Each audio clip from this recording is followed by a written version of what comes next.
Thanks everyone for being here tonight for our fiber chat this evening.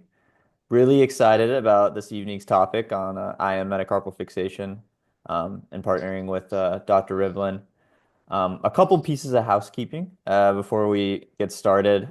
There's a Q&A button at the bottom of your screen that you'll see in the webinar. We'll be monitoring the Q&A throughout the presentation, and we'll stop periodically, and Dr. Rivlin will be able to answer any questions that you might have for him or for us at Osseo in particular as well. So make sure that you use that. Um, and that'll be the main way that we kind of monitor Q&A. So I think other than that, um, we can get started tonight. So we are really excited for our featured speaker this evening. Dr. Michael Rivlin is a board certified orthopedic hand and wrist surgeon at Rothman Orthopedics and chief of orthopedic surgery at Jefferson Health, New Jersey. Fellowship trained at Massachusetts General Hospital, Harvard. He specializes in complex upper extremity conditions, nerve surgery, and minimally invasive techniques. Dr. Rivlin is also the co-founder of Dimension Ortho, where he integrates clinical expertise with innovation in 3D printing.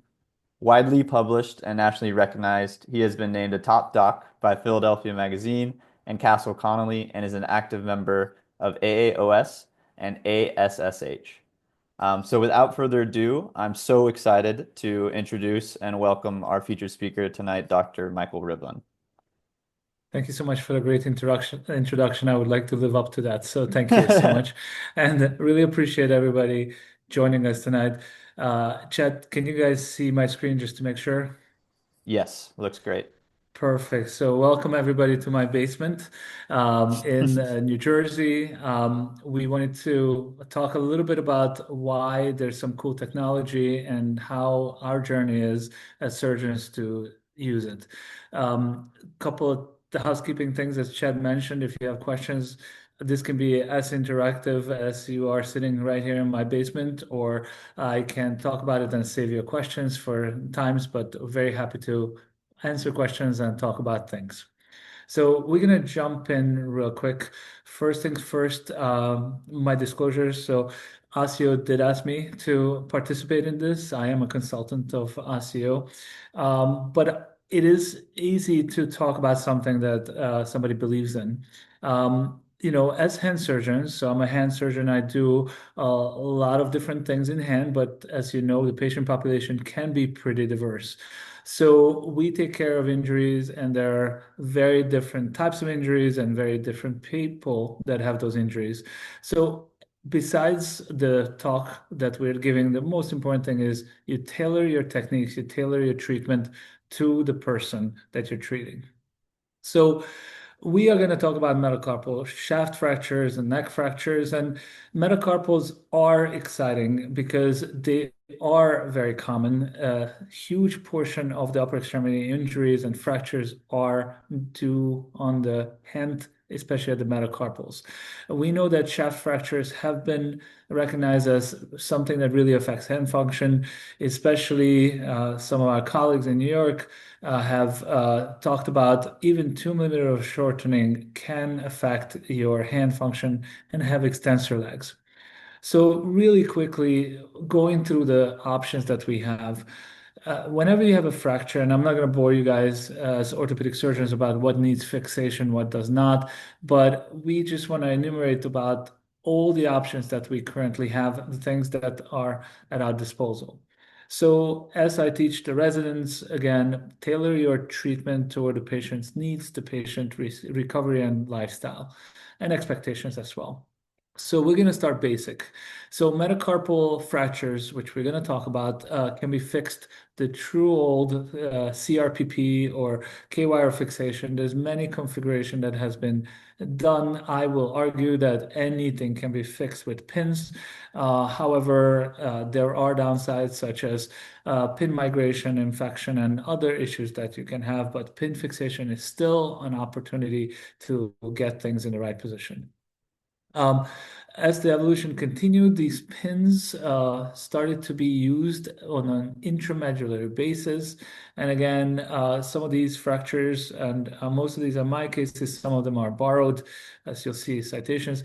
There are different opportunities to fix the fractures, such as this, such as multiple wires to hold the intramedullary canal.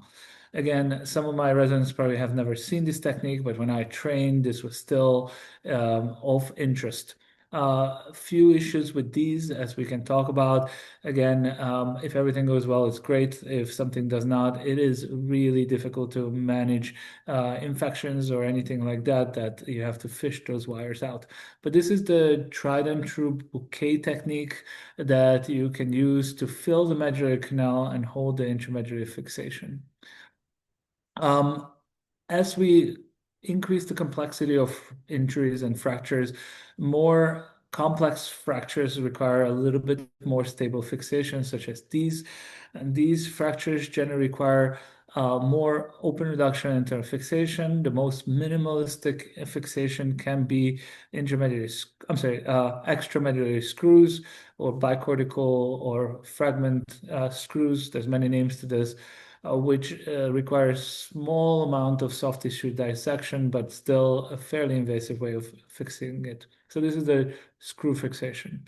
It is not always easy to get this done, and it has to have a perfect alignment for it to be done. Plate and screws are the workhorse of orthopedic surgery, trauma surgery.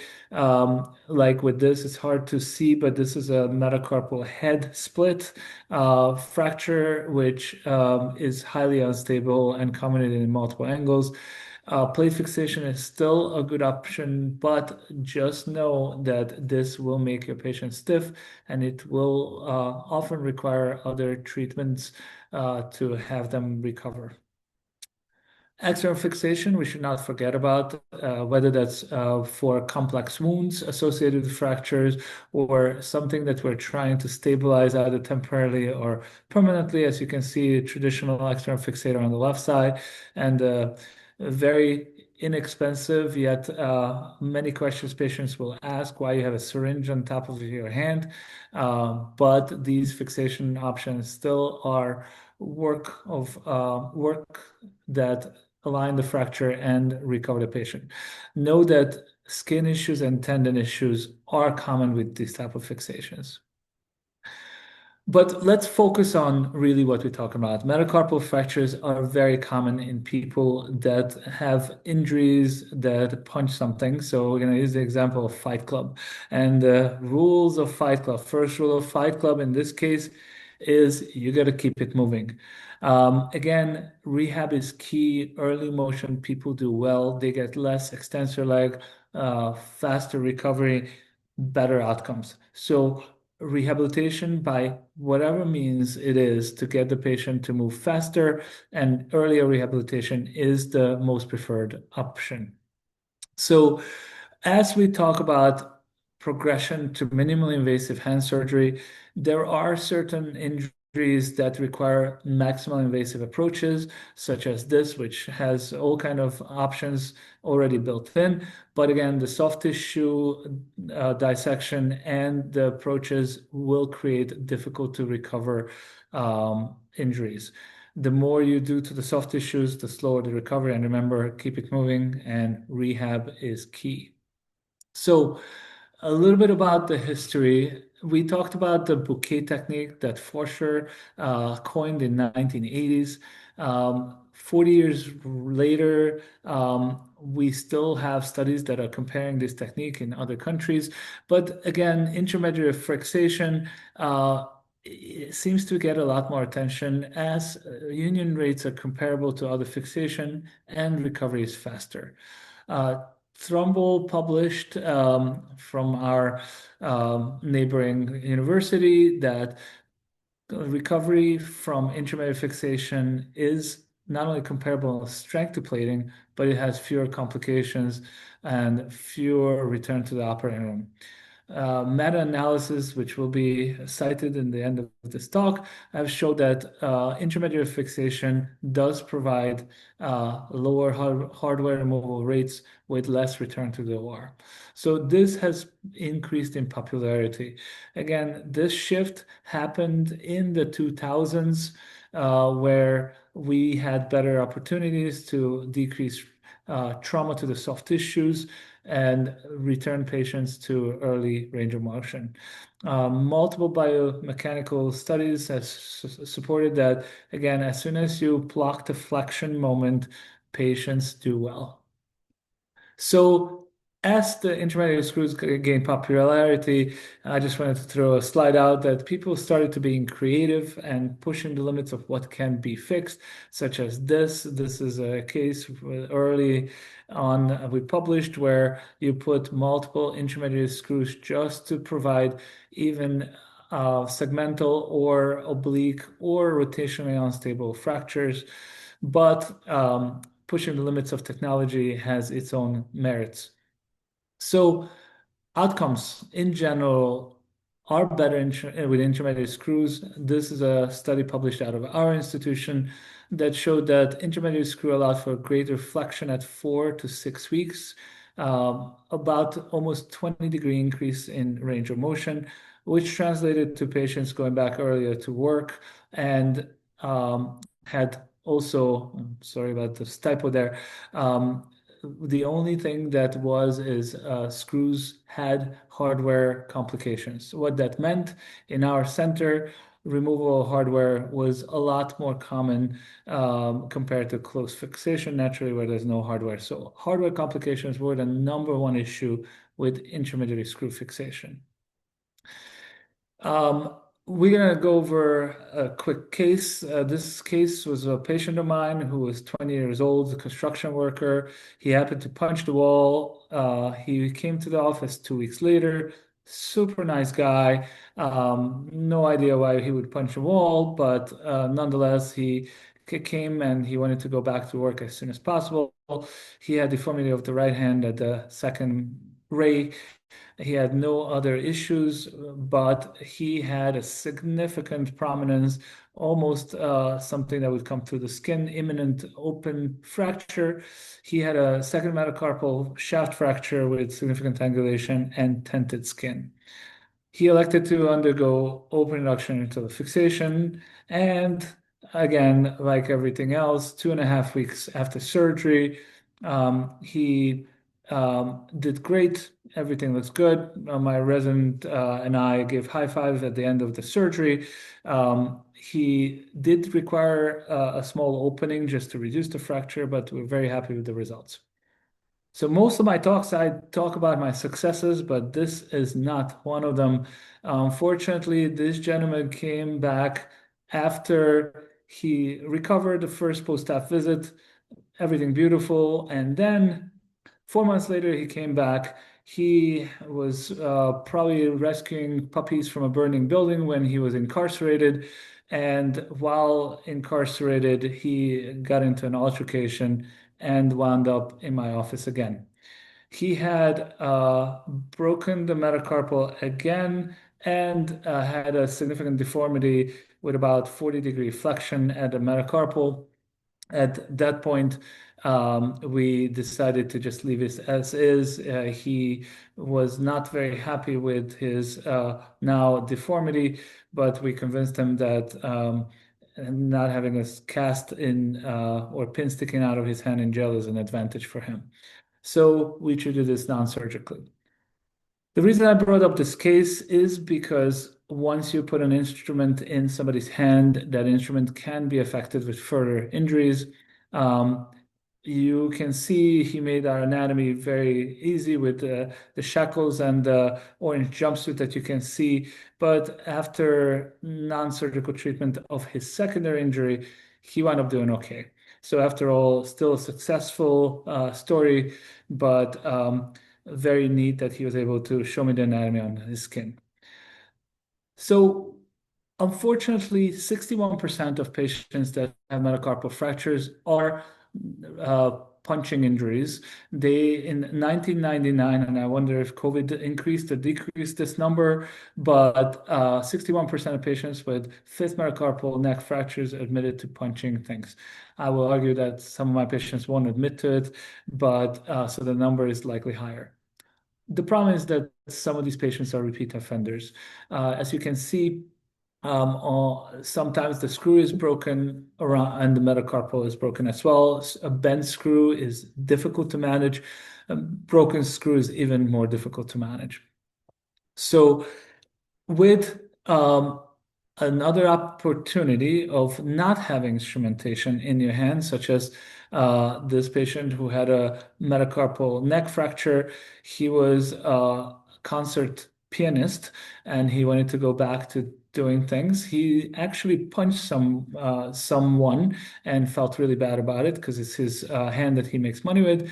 Nonetheless, we were able to offer him an intramedullary device that was biointegrative, and he was able to return to play piano with no restrictions right after surgery. He had a splint that he wore as a support right after surgery, but he wore it minimally until he was healed at around 4 to 6 weeks and returned to doing everything besides. He already started playing piano at the first week after surgery. So if this person were to punch again, our issue would be very different than if you have a metal implant. So that's why a biointegrative option appeals to me, and appeals to patients that may be repeat offenders. I want to stop here for 1 second before I go into the nitty-gritty about how intramedullary devices can be biointegrative. Chad, do we have any questions out there? Just keep moving. I don't see any new ones trickling in, but I'll keep tabs on this, and Perfect. yeah. So we'll continue, and feel free to send questions to chat as we go on. So biointegrative devices are new. Again, the stainless steel to titanium era has been very quietly and slowly shifting over to upper extremity as well, to using more biointegrative options. And what that meant is, again, Osseo created a implant which is not only strong, but it goes away.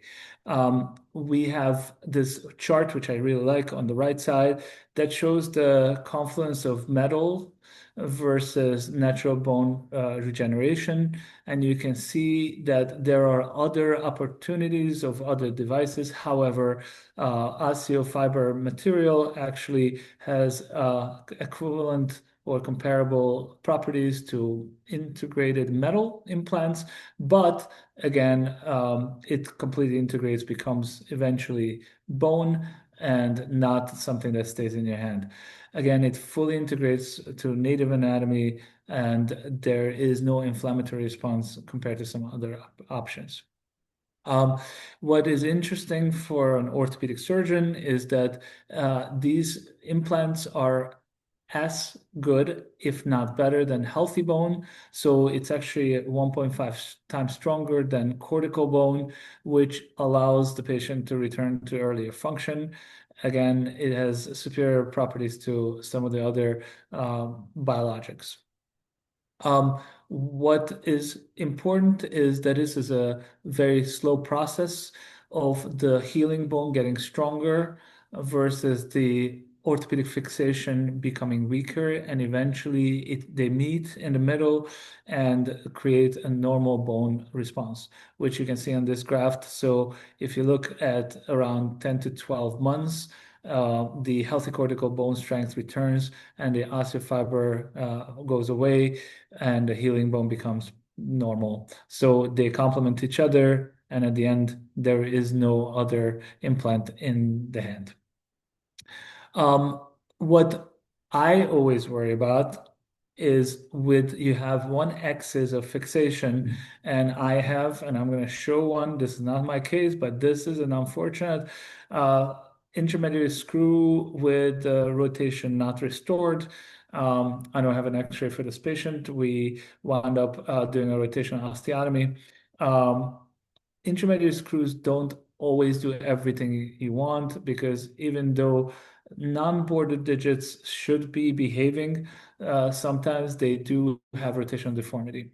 What is appealing to when you choose your implant is that the OSSIOfiber threaded trimmable fixation nail, which is what we're talking about, has actually better rotational stability than the other competitors, such as the headless compression screws and metal screws. It has better bite, and not only that happens at time zero, it actually continues to go and hold the rotational stability as the bone integrates. The more it integrates, the more it holds. So that's an additional orthopedic nerdiness that I need is to know to have a better rotational stability than the alternative. So how does this work? And again, I'm not here to give you guys a science lesson. I'm a simple orthopod. So I want to know simple terms. So what we know is not only the material stays in bone and it interacts with the surrounding tissues, what happens is you can see at 6 weeks, there's actually bony ingrowth inside the synthetic fibers of the implant. So it actually creates bone inside the implant, not just around the implant, which is a reason why earlier return to function and earlier strength is noted. So let's take a different perspective. So I'm a patient and I have an option to have a metal in my hand and I get all the questions, and you guys know this. Hey, does it set off metal detector? Do I feel cold in the winter when I have a metal screw in my hand? I had a patient, I kid you not, he said that ever since we put metal in his hand, he feels electricity when he walks outside on the street and around electrical appliances. He feels the vibration. Well, I can't satisfy all questions of every patient, but at least I can tell them that, hey, once it's healed, the implant is gone. So no implant in my hand. That has multiple benefits, not only to patients and patients' concerns, but also to the orthopedic surgeon, such as if you punch again, the refracture is less of a problem. You don't have an implant in it. If you still have it in the within a year period, you actually can drill through this material if needed. So again, you don't have to worry about what's in it already. Um, if your metacarpal head is close to the screw that you put in, and the patient does progress to arthritis, you can worry about the degenerative changes making the implant more obvious and more pronounced. And that can degrade the adjacent joint surfaces. With this, you don't have to worry about that. And there's a lot of studies that go on in terms of why there's such a prominence of re-injury and refracture to fifth metacarpals, especially that have already been fixed with intramedullary nail. And the theory is when you put a nail inside a metacarpal, just like any other long bone, you disrupt the endosteal blood supply. So with this, again, you do temporarily disrupt the endosteal blood supply, but it does get restored with no metal implant in the metacarpal. So again, this is a completely healed fifth metacarpal fracture, completely absorbed implant. The joint is spared, and so is the intramedullary canal. So I see there's a question. Chad, do you mind reading that? Yeah, this question was asking specifically about the size of nails that you're typically using. Sure. So although there are options, and we'll talk about a couple options, these are the trimmable nail. So perfect segue is essentially a 4.5 millimeter nail that is pre-measured. You have in the set. So I'm going to use that question as a segue. You have an intramedullary measuring guide that you can put on top just to make sure it does fit. You can measure the size, as well as you have the standard instrumentation with guide wires, drill, and a screwdriver, which we're going to talk about a little bit. And there's a pencil sharpener that we're going to talk about in a second that fits the 4.5 nail so you can actually make the correct cut. So as far as the surgical steps are very similar to any other metacarpal intermediate screw fixation. Again, you start with a guide wire, reduce the fracture, and put it in the mid medulla canal to the dorsal third. I try to make mine as much as I can on the dorsal third, especially for neck fractures. Once you get the guide wire in, you confirm the reduction of the fracture, and then you can over drill with a cannulated drill bit. I generally like to measure at this point, and then I can put the intermedullary pin deeper. So when you go in and out with the drill, you don't lose it, but you have to have the measurement for that. So you use a 3.9 drill bit for a 4.5 threaded nail. Um, you have two ways of measuring, and I tell you my preferred way of measuring is you can use this radio opaque ruler that you can put on top of the skin and get a perfect size like that. This special screwdriver, actually, if you can look on the top right corner, there's a button, there's a gray button that you can depress and actually set the length of your screw. You can actually use this after drilling to measure your medullary canal, and it is cannulated so you can measure right over your guide wire and figure out exactly what size screw you have. Again, you can sometimes see that the medullary canal is too tight. I will tell you that almost in my practice, I started doing IM screws with 4.0 standard stainless headless compression screws, and we were able to do almost everybody. So I do template this, meaning I do check in the office to make sure the medullary canal will tolerate that. And then you can proceed, measure the length, and then you take the intramedullary nail, you measure it exactly what you already measured. And I use a bone cutter to cut it. You can cut it in multiple means, but I think bone cutters work great.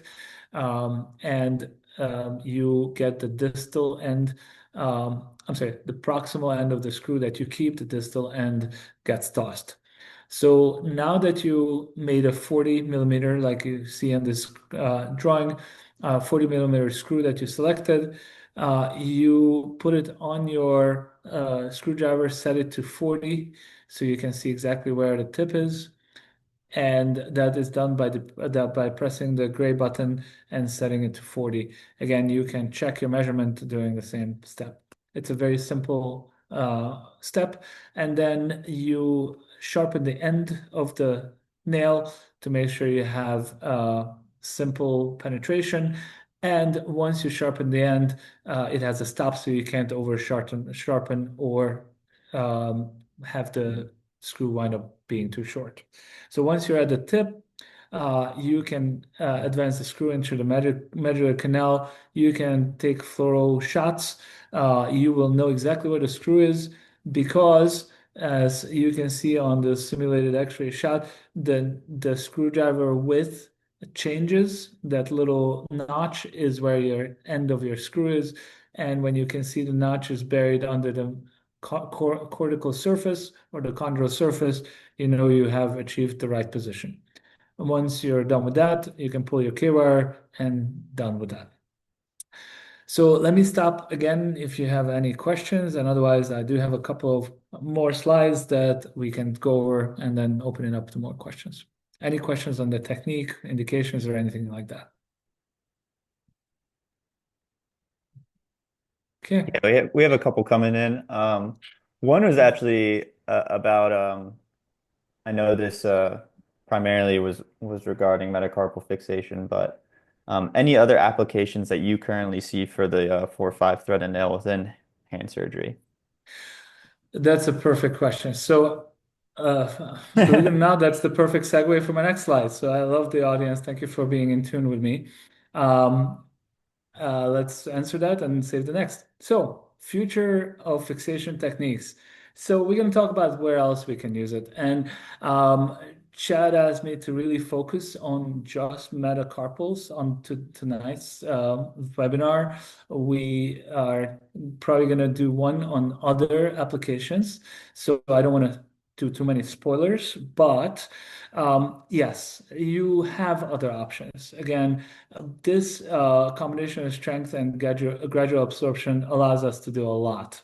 Um, I'm going to come back to talk about, again, applications, hand surgery, metacarpal fractures, phalangeal fractures, uh, distal radius, for example, osteotomy fixation, temporary fixation, as well as small joint fusions. This technology is applicable.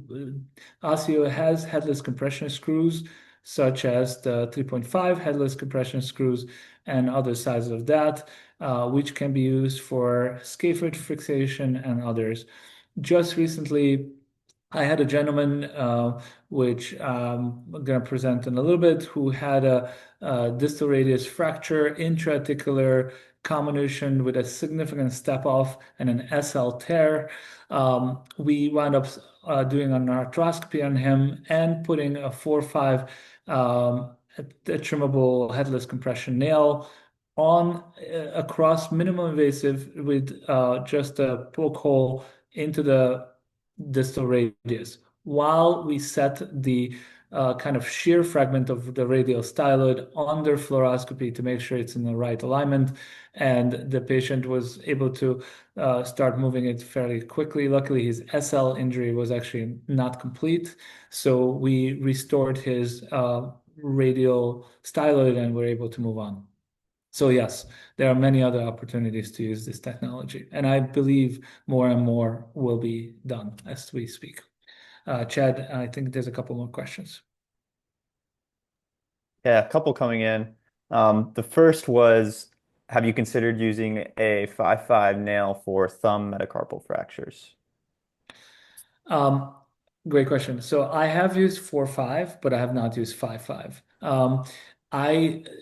Again, filling the canal is important, but I don't think it's absolutely essential. As soon as you get the flexion moment fixated, again, there are some people that have really wide canals, and I have had it available, but I have not had to use a 5.5 to this date anywhere in the hand and wrist.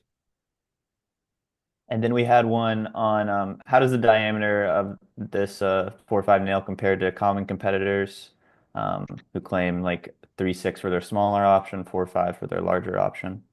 Sure. So yes, there is again there is 3.5 screw available, so you can do the 3.5 headless compression screw. But I really like the nail, and for metacarpals, which is again what we are focusing on today, I really think that 4.5 does work phenomenal. In very, very few cases, it might not be the right answer, just because sometimes, especially index metacarpal, can be very, very thin. Um, I have used a 3.6 and 4.5 by different companies. Again, remember when I started doing this, and I think I was one of the first adopters in intramedullary canal fixation back when in Boston people just started playing with this almost 15 years ago. We had no other option but a 4.0 headless compression screw. If it didn't fit a 4.0, we did something else. So right now we have other options, but really most metacarpals that are in adults can fit 4.5. Some do require a 3.5 fixation. Awesome. Okay.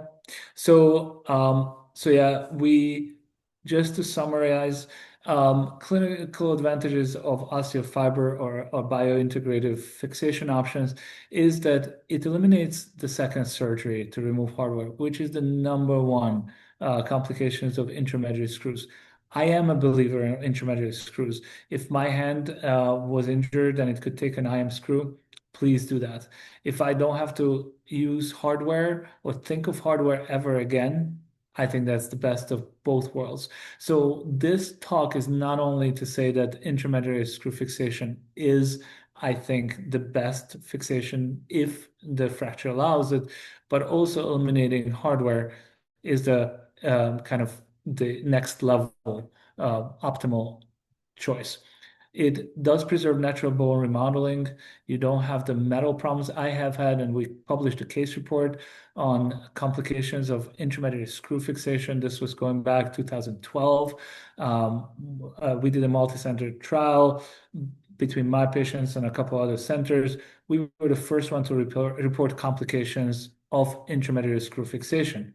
One of my complications that I presented was actually a nickel allergy. And at that point, we only had the stainless steel screws to use. It was a nickel allergy for a police officer that could not tolerate his implant. And again, reduces the risk of hardware irritation and adjacent joint issues because it's not there in a year or two. We already talked about other benefits of other areas such as scaphoid fixation, where you can we can drill right through a screw, God forbid, if you ever need to come back. But again, that is not something that we should talk about today because we want to focus on metacarpals. But yes, there's many applications. Further applications such as anchors and staples are available, and this is becoming the state-of-the-art 2025 implant to use. Metal is so 2020. So with that, I'll open up to any more questions. And again, thank you all for joining me. Hopefully this was informative and you can try it out for yourself. Awesome. Thank you, Dr. Rivlin. Yeah, we have a couple other questions trickling in now. Let's Please. see. In your opinion, does OSSIOfiber have the potential to reduce the prevalence of scaphoid non-unions? Okay, so that's a great loaded question. So scaphoid non-unions are a big problem. It is something that probably has to do with how we treat scaphoids. We just published a paper which is going to be disruptive, not kind of part of this, but since you asked, we've published that in cadavers when we put one screw through the axis of the scaphoid in a perfectly placed screw, 80% of time we register rotation between the proximal and distal fragments with one screw fixation. So if you ask maybe 20 years from now, people might say, oh my God, I can't believe you guys used to fix one long bone with one screw on the axis and you were surprised that it didn't heal because it didn't fix the rotational axis. We are trying to figure out if scaphoids don't heal because truly blood supply, or maybe we're thinking of scaphoids not the correct way, and some more rotational fixation is required. I put those screws in cadavers, and the fact that 80% of my scaphoids rotated around the axis between the proximal and distal fragments was shocking. So more to come. I don't know what the answer is, but we're working on it. Awesome. And then uh, Osseo has a 3.5 millimeter headless compression screw, but do you feel that the 4.5 nail could also be used for scaphoid, or is that too large? I think 4.5 is large. I think 4.5 is large in, to put in a scaphoid. I have had the scaphoids that a 3.5 screw was swimming in, and there are scaphoids where I'm just happy I'm able to get the K-wire in the right spot. So short answer, I think 3.5 is more optimal for scaphoids. I've not tried 4.5. I think, again, if you have a ginormous scaphoid, which do happen, it could be an option. And what would you say to your peers that are kind of holding back from adopting Osseo technology? So I will tell you, when I started using this, I was not a consultant. I was not anyone that Osseo even heard about, but I did like the technology, but I was skeptical, Everybody in orthopedics trains with metal. It is different. Putting something that doesn't feel metal into bone is just foreign to us. But I will encourage you, it is extremely satisfying to be able to see that the bone heals, you have no obstruction of view, and it does really work magic when it disappears, when it's done its job. It is a foreign concept to us as orthopods, and the best way to get over it is try it in a lab, try it to see how it feels, and get familiar with it. I bet you that the next generation of orthopedic surgeons will not be as metal happy as we are, because again, this is the next frontier. Awesome. Um, and that's actually a perfect segue in mentioning getting your hands on things in the lab. I think it's a good opportunity to bring up with ASSH coming up. Um, any anybody interested or on this webinar that's interested in some hands-on experience with OsSIofiber products or learning more about the technology, we are sponsoring a surgical suite event there. And I can actually, just for everybody's sake, um, this is our website for the event in case anybody still would like to register or join the list, and led by the one and only. Yeah, I'm happy to help. Try it out. Come play with us and feel how it is to put a non-metal screw to do what the metal used to do. So yeah, th Chad, thank you so much for that. We are expecting an awesome lab and no better way to try it out. So with that, I really appreciate everybody spending 45 minutes with us. Hopefully this was informative. Feel free to reach out to Chad if you guys have any follow-up questions, and always welcome to ask things. Try it out. Thank you guys.